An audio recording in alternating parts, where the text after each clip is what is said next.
आज तो मुझे पक्का विश्वास है कि आप घर पर बात करेंगे, हो सका तो फोटो भी भेज देंगे और मुझे पक्का विश्वास है आप कहेंगे हाँ यार इस बार तो दिवाली कुछ और थी, कहेंगे ना। देखिए आप रिलैक्स हो जाइए, आप कोई आपको देखते नहीं है, आप चिंता मत कीजिए।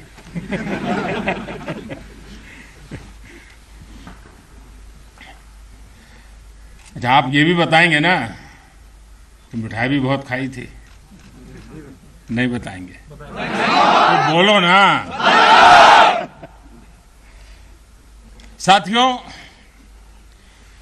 आज मेरे सामने देश के जो वीर हैं, देश की जो वीर बेटियां हैं,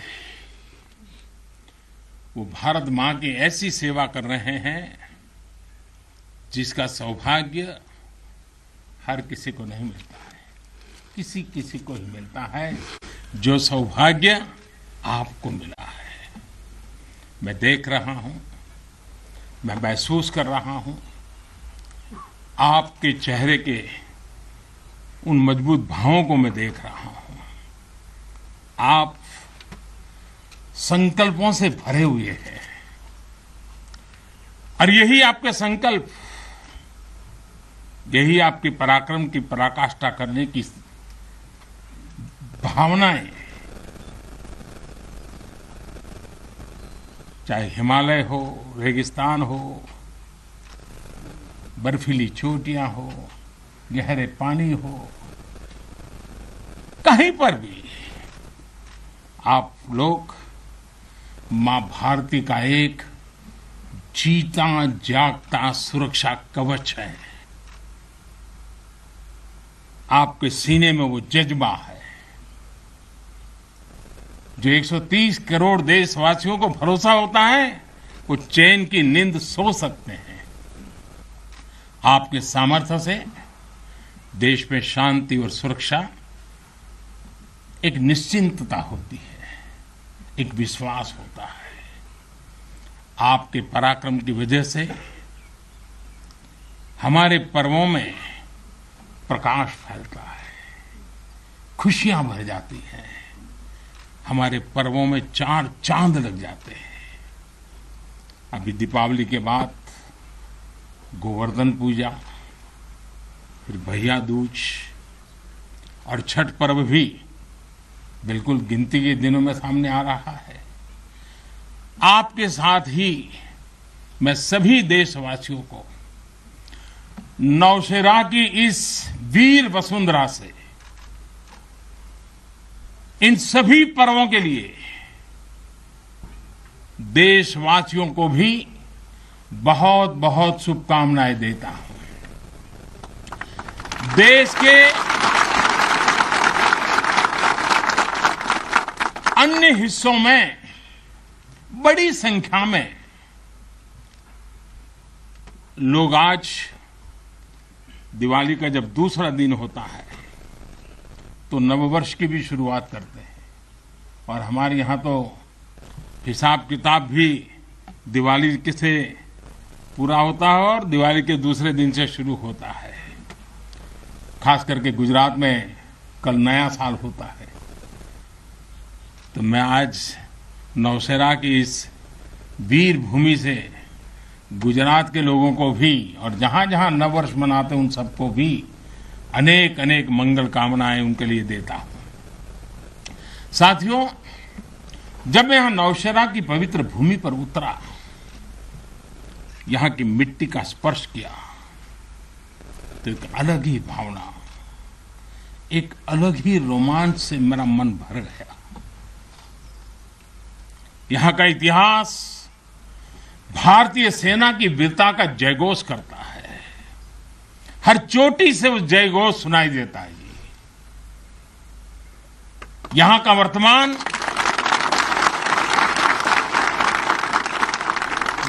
वर्तमान, आप जैसे वीर जवानों की वीरता का जीता जागता उदाहरण है। वीरता का जिंदा सबूत मेरे सामने मौजूद है। नौसेना ने हर युद्ध का, हर छद्म का, हर षड्यंत्र का माकूल जवाब देकर कश्मीर और श्रीनगर के प्रहरी का काम किया है। आजादी के तुरंत बाद ही दुश्मनों ने इस पर नजर घड़ा करके रखी हुई थी।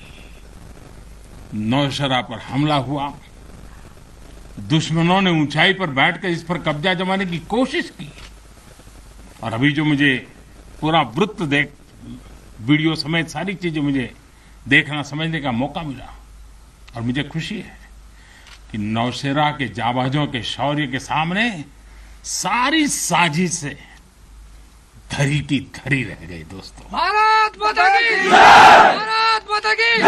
भारत माता की जय! भारतीय सेना की ताकत क्या होती है,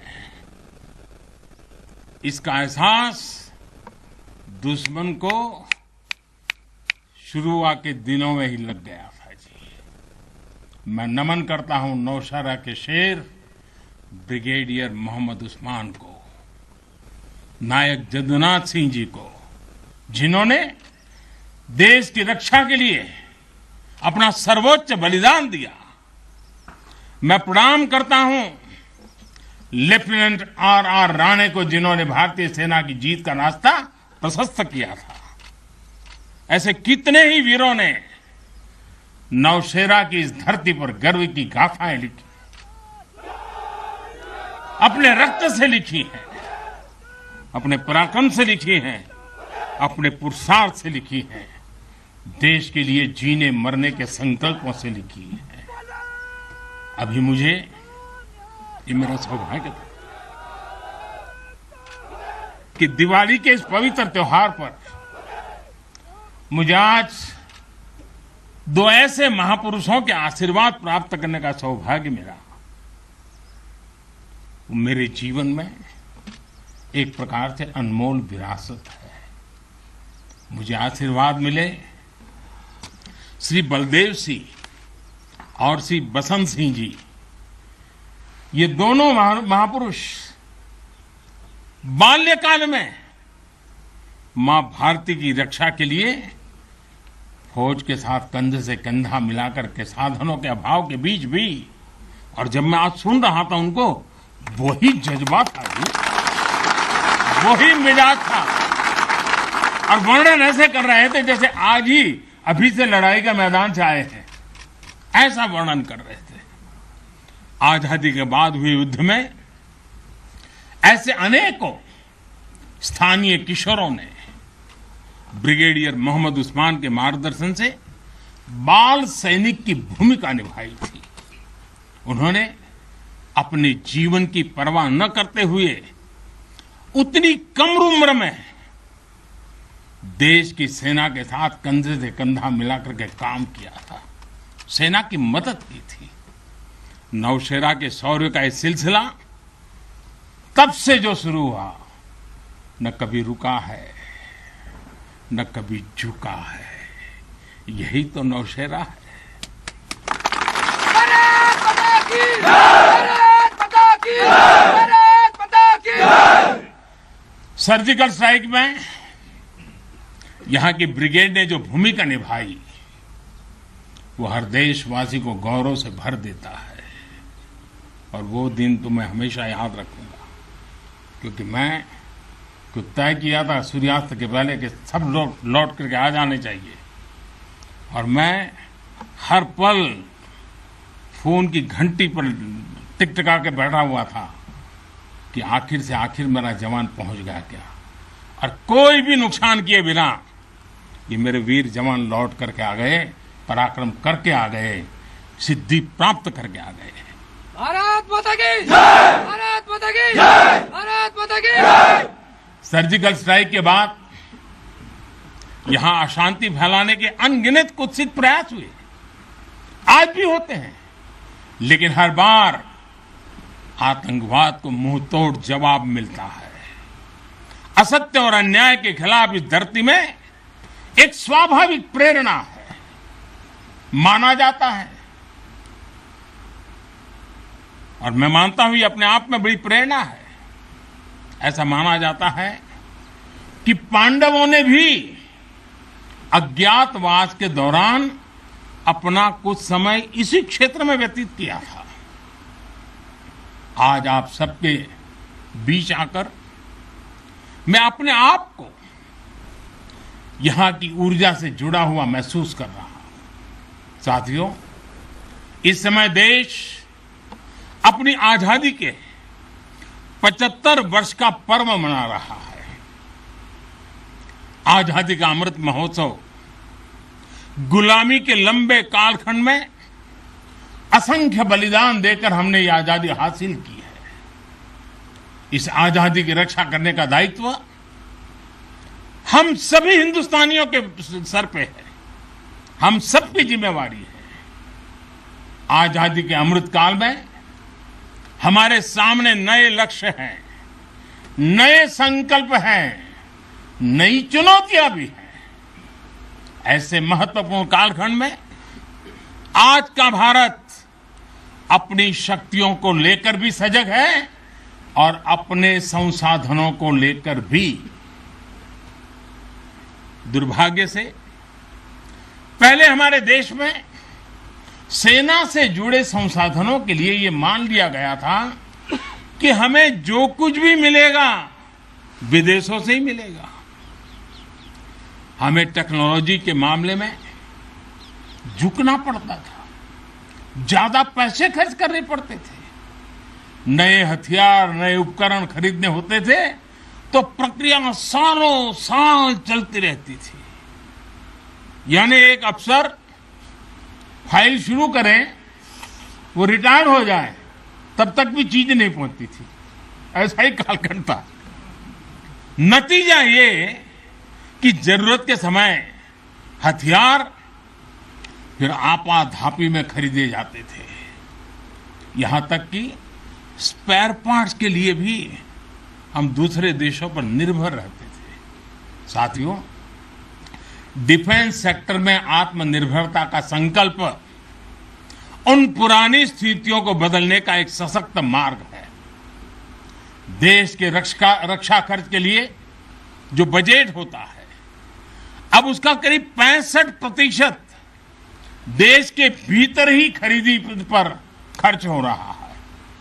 हमारे देश ये सब कर सकता है, करके दिखाया है। एक अभूतपूर्व कदम उठाते हुए अब भारत ने ये भी तय किया है कि 200 से ज्यादा साजो सामान और उपकरण अब देश के भीतर ही खरीदे जाएंगे।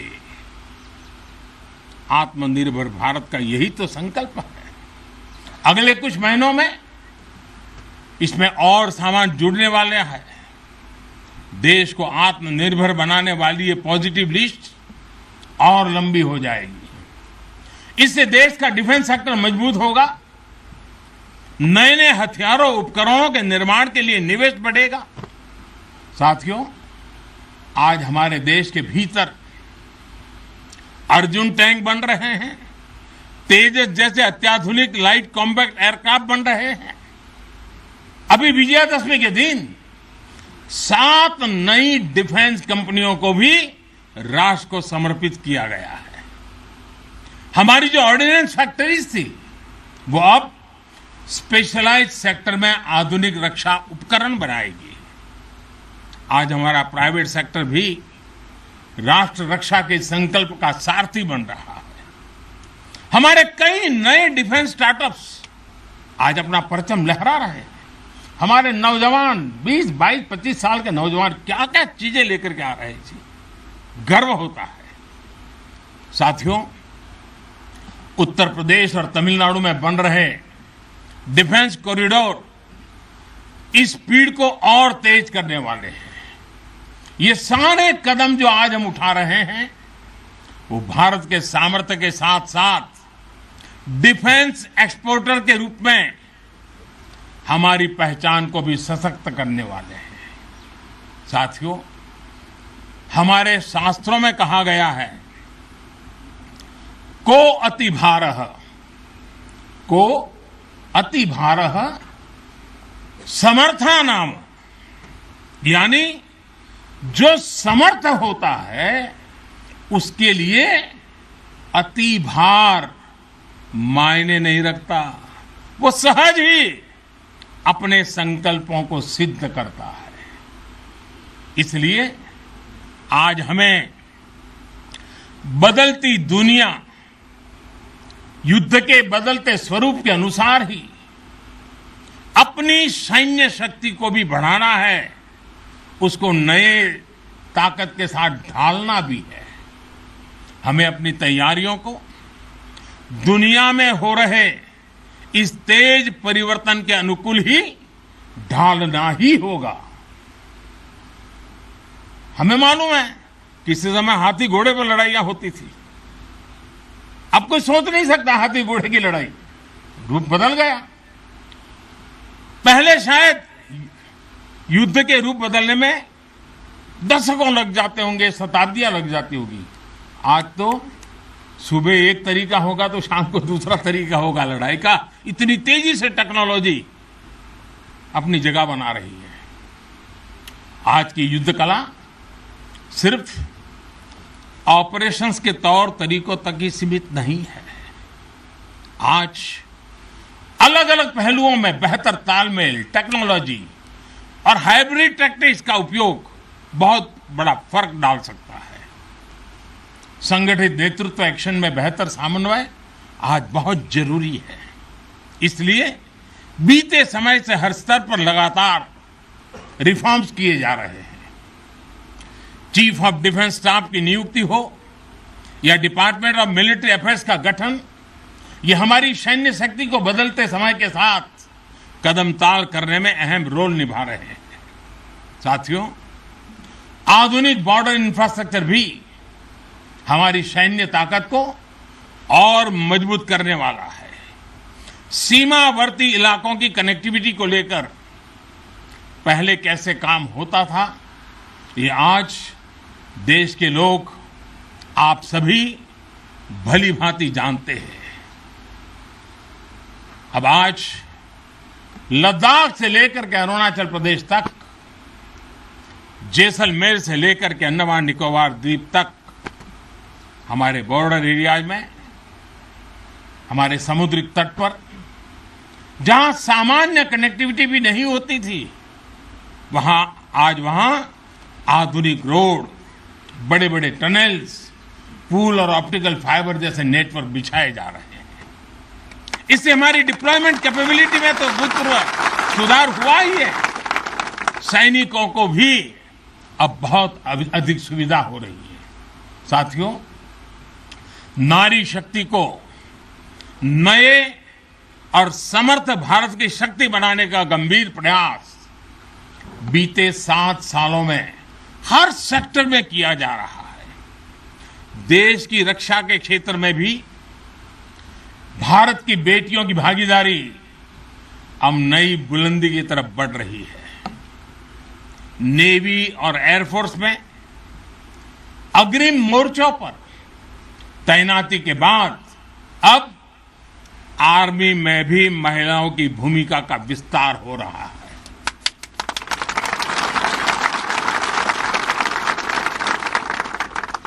मिलिट्री पुलिस के द्वारा बेटियों के लिए खोलने के बाद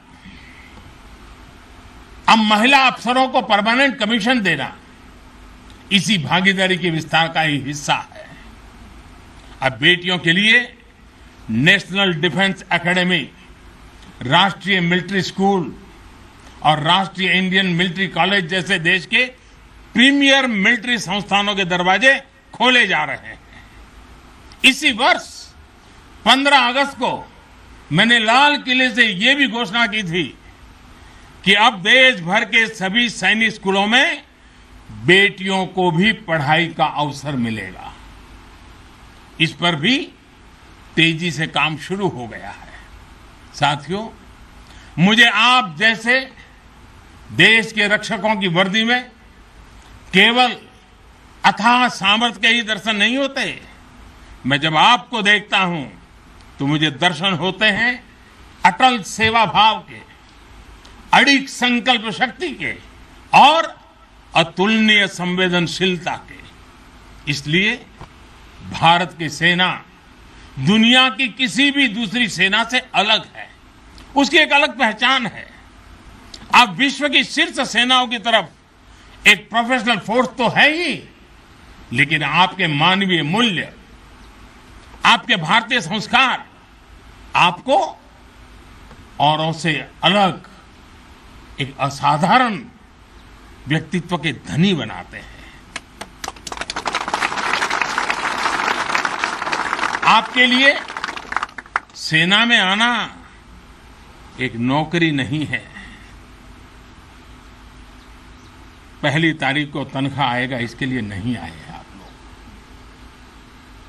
आपके लिए सेना में आना एक साधना है, साधना। जैसे कभी ऋषि मुनि साधना करते थे ना, मैं आपके हर एक के भीतर वो साधक का रूप देख रहा हूं। और आप मां भारती की साधना कर रहे हैं। आप जीवन को उस ऊंचाई पर ले जा रहे हैं कि जिसमें 130 करोड़ देशवासियों की जिंदगी जैसे आपके भीतर समाहित हो जाती है। ये साधना का मार्ग है। और हम तो भगवान राम में अपने सर्वोच्च आदर्श खोजने वाले लोग हैं। लंका विजय करने के बाद भगवान राम जब अयोध्या लौटे थे तो यही उद्घोष करके लौटे थे, अपि स्वर्णमयी लंका न मे लक्ष्मण रोचते, जननी जन्मभूमिश्च स्वर्गादपि गरीयसी। यानी सोने और समृद्धि से भरपूर लंका को हमने जीता जरूर है, लेकिन हमारी ये लड़ाई हमारे सिद्धांत और मानवता की रक्षा के लिए थी। हमारे लिए तो हमारी जन्मभूमि हमारी है, हमें वहीं लौटकर उसी के लिए जीना है। भारत माता की जय, भारत माता की जय, भारत माता की जय। और इसलिए जब प्रभु राम लौटकर आए तो पूरी अयोध्या ने उनका स्वागत एक मां के रूप में किया। अयोध्या के हर नर नारी ने, यहां तक कि पूरे भारतवर्ष ने दिवाली का आयोजन कर दिया। यही भाव हमें औरों से अलग बनाता है। हमारी यही उदात्त भावना हमें मानवीय मूल्यों के उस अमर शिखर पर विराजमान करती है जो समय के कोलाहल में, सभ्यताओं के हलचल में भी अड़िग रहती है। इतिहास बनते हैं, इतिहास बिगड़ते हैं, सत्ताएं आती हैं, सत्ताएं जाती है, साम्राज्य आसमान छूते हैं, ढहते हैं, लेकिन भारत हजारों साल पहले भी अमर था, भारत आज भी अमर है और हजारों साल बाद भी अमर रहेगा। भारत माता की जय। हम राष्ट्र को शासन, सत्ता और साम्राज्य के रूप में नहीं देखते। हमारे लिए तो ये साक्षात जीवंत आत्मा है। इसकी रक्षा हमारे लिए केवल भौगोलिक रेखाओं की रक्षा भर नहीं है। हमारे लिए राष्ट्र रक्षा का अर्थ है इस राष्ट्रीय जीवंतता की रक्षा, राष्ट्रीय एकता की रक्षा और राष्ट्रीय अखंडता की रक्षा। इसलिए हमारी सेनाओं में आकाश छूता शौर्य है तो उनके दिलों में मानवता और करुणा का सागर भी है। इसलिए हमारी सेनाएं केवल सीमाओं पर ही पराक्रम नहीं दिखाती। जब देश को जरूरत पड़ती है तो आप सब आपदा, विपदा, बीमारी, महामारी से देशवासियों की हिफाजत के लिए मैदान में उतर आते हैं। जहां कोई नहीं पहुंचे वहां भारत की सेनाएं पहुंचे। ये आज देश का एक अटूट विश्वास बन गया है। हर हिंदुस्तानी के मन में से ये भाव अपने आप प्रकट होता है। ये आ गए ना, अरे चिंता नहीं, अब हो गया। ये छोटी चीज नहीं है। आप देश की अखंडता और सार्वभौमिकता के प्रहरी हैं। एक भारत श्रेष्ठ भारत के संकल्प के प्रहरी हैं। मुझे पूरा भरोसा है कि आपके शौर्य की प्रेरणा से हम अपने भारत को शीर्ष ऊंचाइयों तक लेकर जाएंगे। साथियों, दीपावली की आपको भी शुभकामना है, आपके परिवारजनों को शुभकामना है और आप जैसे वीर बेटे बेटियों को जन्म देने वाली उन माताओं को भी मेरे प्रणाम है। भारत माता की जय! भारत माता की जय! भारत माता की जय! मैं फिर एक बार आप सबको दीपावली की अनेक अनेक शुभकामनाएं देता हूं। मेरे साथ पूरी ताकत से बोलिए, भारत माता की जय! भारत माता की जय! भारत माता की जय! बहुत बहुत धन्यवाद।